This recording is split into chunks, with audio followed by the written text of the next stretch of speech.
என் எதிரியாக இருந்தாலும் என் பிள்ளைகளை இழந்த மாதிரி நீங்கள் யாரும் இழந்து நிற்காதீங்க. நைட்டெல்லாம் பையனை காவல் காக்க முடியல.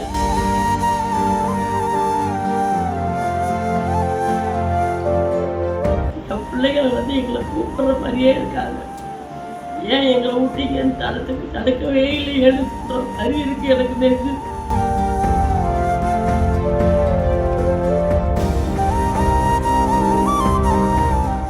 கடந்த 27ஆம் தேதி தமிழக வெற்றி கழக தலைவர் விஜய் ஒரு பிரச்சார மக்கள் சந்திப்பு நிகழ்ச்சி நடத்தினார். இதில் மறக்க முடியாத நிகழ்வாக ஒரு 41 நபர்கள் உயிரிழந்துள்ளன. இந்த சம்பவத்தில் உங்கள் குடும்பத்தை சேர்ந்த ஒரு 3 நபர்கள் உயிரிழந்துள்ளனர். இந்த நிகழ்வை நீங்கள் எப்படி இதை கடந்து போக போகிறீங்க, நடந்து என்னென்னு கொஞ்சம் விரிவாக சொன்னீங்கன்னா.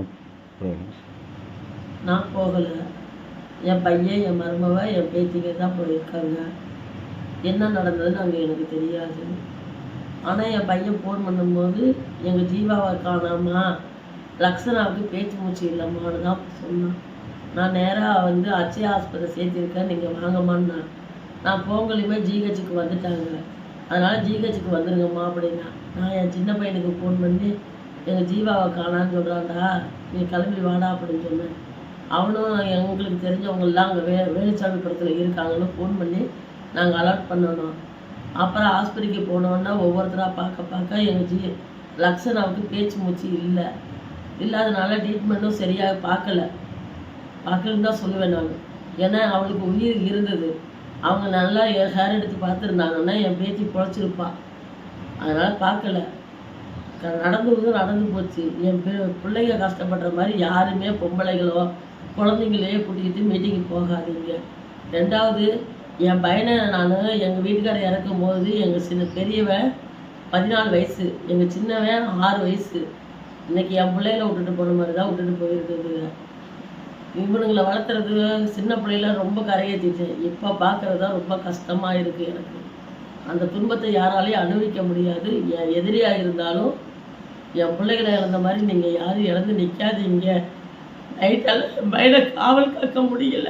இறந்தவங்க இறந்துட்டாங்க. இப்போ என் பையனுக்கு நான் பாதுகாப்பு கொடுக்க முடியல. என் பிள்ளைகள் எங்களை கூப்பிடுற மாதிரியே இருக்காங்க.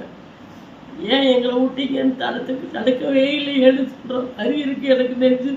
தப்பு என் மேலே தாங்க, மன்னிச்சுக்கோங்க.